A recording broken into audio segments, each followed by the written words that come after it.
Thank you, Zoe, for coming to Tales and Tunes Talks. My pleasure. So it's been just more than a year since you joined our Table52 Writers group. And we are very happy to have you in the group. Thank you. What role has Table52 has been playing in your writing journey so far? Well, certainly right at the beginning. So last year it was a different role than it is now. It helped focus me. And when I first joined, you were all writing this book or compiling this book of short stories. So I thought, I'd better offer a short story then, and I did. But at the time last year, I felt that I needed to perfect it. Oh, okay. To make it go in a book, because that's never occurred to me before. It's only been hobby. It's never been serious. Oh, so it made you take it more seriously? Yes, that's the role Table52 had back then. I took it too far. I did perfectionism on it, which wasn't good. Okay. So, but that was good in a way, because it made me disciplined and it made me learn so much. Table52 taught me about editing. It taught me about bringing things focused, and the feedback. Big deal. And all of the people in Table52 are really good feedbackers. Oh, that's with really different nice to hear. ways of feeding back. So that was great. Oh. So I did that, and the final story, it was okay, but I'd lost the heart by then. So what it showed me is that I need to keep the story alive. And then since then, it's just gone better and better, really, because I've known when to stop. Take all the feedback. But it's I mean, taking the feedback is very critical as well. Yes, I love and it's not the easy. feedback. You know, some people could be quite defensive, or because and I understand that, because it's like your baby. It's just coming from heart and soul, so you want to protect it. But then there's a nice balance, and I think you're so good at taking in and defending where you have to, you feel like you have to. And I mean, this was my learning from the group as well, like where to own what you really want to do with your story, and not too much listen to every feedback, but also taking in the very, very critical, very necessary and very constructive feedback as well. This is the most delicate balance, but it makes it does a huge contribution to your writing. Yeah, and for me, I think feedback, the most important thing I gain from feedback is clarity. Have I made myself clear? Do people understand what I'm trying to say? And then, as you say, to own the ideas. For me, it's about heart. I mean, where the heart is. So if I haven't made it clear where my heart is in terms of writing whatever it is I need to get across, then the feedback will tell me that I haven't done that. So I'll only defend something if... it's a good point. If it was a fundamental part of the story and somebody wanted to change a fundamental part in terms of heart, I would defend that. So I'd say, well, thank you for that, but no, I don't want to change that. Yeah. No, but that's still being open to the fact that somebody has kindly offered that. Yeah. But there are some things that are unchangeable. Looking back on it, at The Thin Place, the first story, where I felt, no, I don't know this story. I haven't got this in me. There was nothing I needed to be defensive about, and there's nothing I really owned, which is why I had to keep doing it over and over and over again. I know, yeah. So now, when I bring a story here, I would be more in touch with it. It'd be more connected to me, I think. So that was my second question, actually, about like any differences in your writing before and after. So how would you would describe the change? So you feel your stories are more connected? Yeah, so now or at least I recognise when they're not. Okay. I think that's a huge more the thing. point. That was a huge thing for me. And also, it kind of brings me on to the reading that we did as well. So there's the story that I read out at the reading we did at the Old Ship. Yeah. It was a story I liked and I loved and all that, but it wasn't. I don't know. It was just a story that I read out. I liked the story. I told this to Zoe before our talk now in the meeting, so I want to repeat it here. So I think everybody has their own styles, and one of my friends who joined our reading said about your story that how subtly and nicely she talks about our world right now, the situation we are having right now in the world, like the governor losing the cows, losing everything, making huge mistakes, but then not being responsible about it.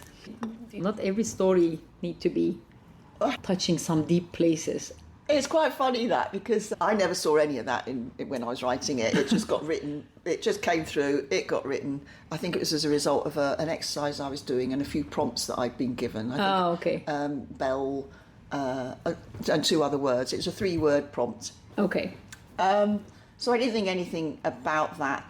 But what I do really love doing is bringing different points of view to life. And that's what I loved about that story, was having the freedom to do that, culminating with the bell. I quite like that story. So I want to ask you about, you're a biomedical scientist, actually. I was, yes. And after decades as a biomedical scientist, I want to ask you, what drew you to fiction? And now you're daring to write your own novel, which is amazing. So how do you think your scientific background has shaped your storytelling style, or the kind of stories you're drawn to? And that's a very good question. I did actually write a book 15 years ago, first draft, called Sarah and the Shaman. Mm-hmm. That did involve science, but only in terms of time travel and stuff like that. Mm-hmm. Now, because I burnt out from the job, I don't want to touch science again, ever. Or health or anything, because it was in hospitals that I worked. So I know that feeling. Yeah. Okay, I don't want to see anything related to pharma. Ever again. So it probably won't feed into my current writing, although it did back then. And a long, long time ago. So I guess this is the trajectory of my career. A long, long time ago, I tried to write a book about, well, strangely enough, Ritalin. Which is used for ADHD, but this was back in the 80s. It was just coming up. But about the pharmaceutical company making money out of the drug. Yeah. So, but that was a long time ago. And this is what I'm interested in. It's the power of the mind, the invisible becoming visible. So, bringing the invisible into the visible world, which is sort of what science does. It makes things, the non-material, understandable. So, but that's not going to be in my next book. Yeah. Let me ask you about Sarah and the Shaman, your early idea to write a young adult fiction. Mm-hmm. And that was a lesson for you in how not to write. So what exactly did you learn from that project? Big lesson. Don't force it. And I tried the technique that works for lots of people about getting up, sitting yourself in front of a computer and writing. Oh, yeah. Regardless. No, it doesn't work. It doesn't work. I've got two bolshi, an inner teenager. It hates that. I hate that. I'm all tense and knotted up, and if I'm forcing myself to do writing, it's not creative. It doesn't feel it's coming in. It feels like I'm forcing it. So what I learned there is that if there's any kind of forcing, you notice, you stop. I know that it won't be any good that comes. Nothing good will come through me. It won't be from the subconscious, or it'll just be from memory or learning or logic. Yeah. So that's a big deal. Have you developed some certain ways of routines to keep you in the flow? You know, for me, we were discussing about, it was an interesting exploration for me, right after swimming. So if I think about what I'm going to write before swimming and then start swimming, somehow you start thinking about it, and then by the time I finish swimming, and I shouldn't do any WhatsApp, any emails, anything, if I sit straight away after swimming, all the processing I do most probably while swimming, the idea that the bit that I'm supposed to be writing, just comes very naturally out of my mind and then onto my fingertips and then onto the laptop. And it was a big thing for me to realize, oh my goodness, this swimming is making me process things. Maybe I don't know. But then I start to mimic this, even though I'm not swimming. Will I be able to get the mind to do its thing, and then I can carry on writing? And it did. Somehow I found the formula. I wonder if you have some routines and working models around that. Right, I don't have any. In the flow. Yeah, I don't have any routines, but I can recognise when I'm in the right space. The environment. The internal space. Internal space. Okay. Yeah. So I think that's half the battle, is knowing when you're not in the right, your post-swimming space. That I can feel from within, but I don't have any routine. Okay. I just know when it's the right time to do it and when I'm in the right space. But that's not good, because nothing is getting done, which is where Table 52 will come in, because we meet every week. Yeah. I do need that external weekly meeting. Okay. If I didn't have that, I can guarantee nothing will. It's almost accountability. Okay. So every time I come to Table 52 here, I am inspired to carry on. And that will wane. That inspiration will wane over the week, and then I'll come again. So I'm hoping, because this is the first book that I intend to make a go at. I want to ask you about that actually at that point. Viaggio Epico. Is this a title, or is it like the... It's a working title. It might not be that, okay, yeah, not the final one. But anyway, so what made you decide it was time now to commit to writing a novel? This time with Cara, the main character. Cara is her journey through Italy. Yes, and this is constantly evolving. Cara will be constantly evolving. And the reason I decided to do it, because everybody in Table 52 is writing a book. Yeah, it's very developed naturally. And it's only now, today, that I've learned that, you were all doing short stories at one point, and this has just evolved naturally into you all doing... So I remember we kept reading our short stories to each other, and then we started discussing whether it would be practical to read chapters from our novels if we tend to write a novel, which seemed impossible back then, especially to me. And then maybe we just hold this idea for a moment, because it would be hard to read chapters and then everybody has to remember where it was in the book and how it was connected. But interestingly, it is happening right now, and maybe it wasn't the right time back then, but now all the things that we were thinking that would be as obstacles to be reading bits from our novels is not happening. Interesting. So everybody is remembering which bits they are in the book, or what was the conflicts or the set of events. So it is working, and then it developed naturally. And I quite like the fact that it developed naturally, rather than, okay, we have written this much of short stories, let's move on to the novel. But still, it carried on naturally, and it is happening, and we are able to do it. It's so nice and fulfilling to see that. It's inspiring for me. And very recently we've had two people here Trevor, who's written his book and is now published. So and holding that book in one's hands is a feeling, and looking at the head across the table and thinking, this book came out of that head. So that's the invisible here in my hands. And amazing. And we've also had the guest speaker, Anna, as well. Yeah. And just the same thing, her talking about her book and her writing process, and then to actually have that book tangibly in your hand. So that, I'm thinking, is hugely inspiring. Okay, so that motivated you? It's motivated me to think about it. And I would love to have... well, we won't go there yet. We'll go back to what the story could be about, what my novel could be about. The reason it's an Italian-based journey of some form. But I'd love to hear about mostly the settings. Yes. The wonderful setting. Well, yes. The working idea at the moment, which may well change, is that there'll be 3 parts to the book. The first part will be Cara and her suitcase Victoria. Yeah. Bursting out into autonomy. They, after restrictive life, Cara is now going on an epic journey through Italy. And the first places will be Rome and Milan and Florence, Siena, Yes, those places, which represent, they're symbolic of, so the second book will be coming down to the, oh God, that was tiring, and then it'll be down in Sicily, where it'll be more calm, and taking stock, because it was a little bit of a manic phase. So that's Sicily, when she's taking stock a little bit, and Victoria's calmed down. It's such a nice symbol. Bag is such a good symbol.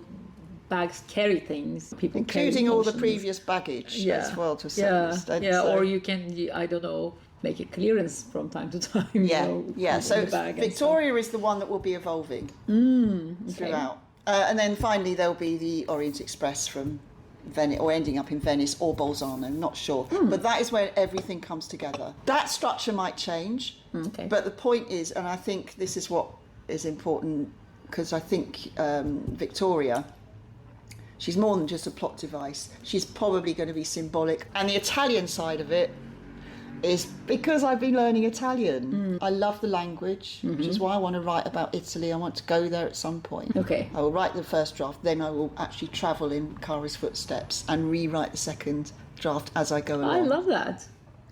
I mean, it's an exciting journey. It's only the beginning, and anything could change. So you said earlier that your inner teenager doesn't want to sit at the computer. I asked about this just a tiny bit, but let's carry on from there. How do you keep her motivated? And it's interesting that you talk about your writing self as a teenager. Yes, it's the young self that is the creative one, and it's ageless. I mean, I use the word teenager, but it's really inner child or inner true self, say. Yeah, okay, not a certain specific age group. No, it's not. Okay. The only reason I mention my teenager is because she's usually the one that says no. I'm not doing that. I'm not sitting there. I'm not doing that. I'm not writing that. I'm not eating that. I'm not doing anything. So she's the bolshy one. Okay, but so how do you keep her motivated? We come here, and she loves it here. Okay. I've got to do things that she loves doing. So I've got to actually make her understand why. That's the big deal, and that's what I'm finding tricky at the moment, because I don't know why we're doing Italian. So I need to, and also, so in this context, writing a book, I've got to say to her why we're doing this. All she needs, there's one requirement for my inner teenager, one requirement only: interest. Okay. If she's not interested, there's nothing I can do to make her write it. Okay. So I've got to keep coming up with good reasons, ideas why, to keep her interested. Yes. Oh, I like that. Yeah. So it keeps me on my toes, which is great. That's why I like her. But I do keep needing to be very, very in tune with the present moment, and be constantly evolving, if you like, because she's really canny. She knows when it's bullshit. And when I'm rationalising does not work. It's got to be heartfelt, and it's got to be a good reason that she can identify. Ray Bradbury says, like, all a writer has to do is just sit right in front of the computer and start feeling.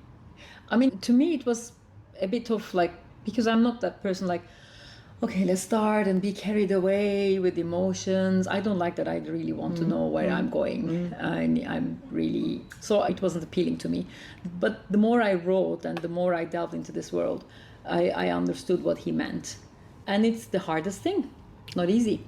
No, and I think I kind of agree with him, but I feel that he's a bit ahead of my process, because I won't be able to sit in front of a computer and just feel unless I have done work on making it interesting enough for my teenager to think, well, okay, then I'll feel. I have to go behind that. Okay. And then when I've got her curiosity and interest and passion going, it's easy. Yeah. And so then I don't need to say, oh, well, I'll just sit at my computer and feel. So because it's already keeping happened. it alive, like trying to keep it alive. Aliveness is the word. Aliveness, constantly evolving, not set in stone, no rigidity. Yeah. Yet there does have to be a structure, and that's something that I was listening to today in our group, where you can have an emotional structure as well as a plot structure or a scene structure. I've not heard of that before, of the emotional map. map or arc. Yeah, that could be easier. That's why I did say it's probably easier to do. I don't mean it's easier to do as such, but I mean it's easier to get my teenager to engage with. It's just something interesting. For your if it teenager. feels if it feels enlivening, and aliveness is the most important thing. If there's no aliveness, nothing's going to happen, and the book will be dead as well. Well, interestingly, it's a huge unlearning process, because everything we do to become successful, to achieve this and that, requires some kind of non-aliveness. Yes. And then unlearning that is a huge skill.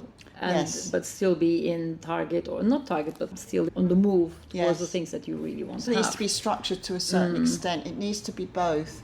But the structuring that we do as kids, the learning the cold facts and committing them to memory, that's why I really know when I'm going from memory. That's why I don't like going from memory. If I'm creatively writing or speaking or anything, I don't like going from memory, because that's coming from that rigid past. It hurts me to do that, because it shrinks my world back to that rigid learning state. And that's not creative at all. Well, it wasn't among my questions, but I want to ask you about the AI. I mean, the facts, the non-importance of facts. Because all the schooling system is about learning facts. And now we are in a stage where it doesn't mean anything. Yes, because, that's true, actually. So it might like release us from that. Actually, that might be... I hadn't thought of it like that. That the kids could be released from that bondage of having to remember all the facts. So how do you perceive these technologies? Very positively. I'm not naive. I know there's a lot of risks. But I'm quite happy with all those people that are concerned with the risks. There seem to be more of those than there are the positive ones. Just an impression I'm getting.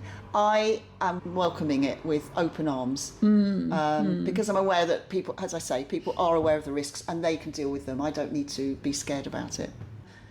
I'm finding it amazing. I chat with Copilot regularly.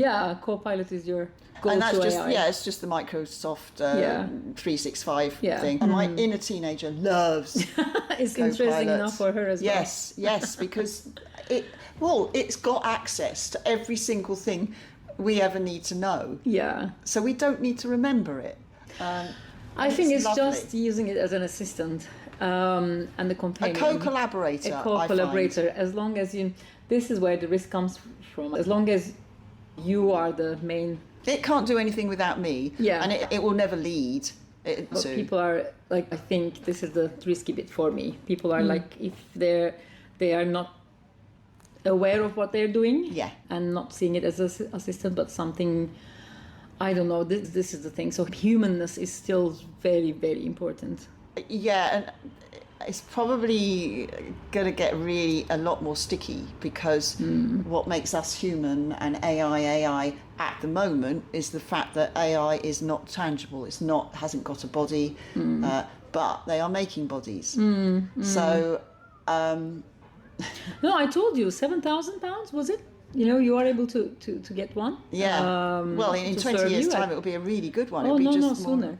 Well, all right, whenever, but it'll be wonderful, in my view, because all the humans who are currently involved in deadening tasks for them, their heart is dead. So they're caring for people they don't want to care for, or, whatever. They're all trapped in mundane reality. It'll free them. I want to see it in a positive sense. But the thing is, I accept what you say there, the thing is, though, the people who won't treat AI in the manner that its makers probably want it to be treated. I don't know. I think the safeguards are in place there. I don't know. Or if they're not right now, then it will be caught up.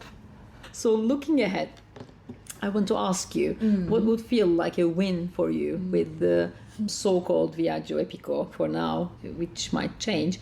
But is it like finishing a whole novel, or is it sharing it with the ones you like, or publishing it properly with an agent, or something else completely? It's an interesting question. What it won't be is dependent on an outside world, because the moment I make it dependent on an outside world, an outside expectation, the magic and the evolution, and it becomes rigid, and it's the aliveness is gone. So it's not dependent on anything out there.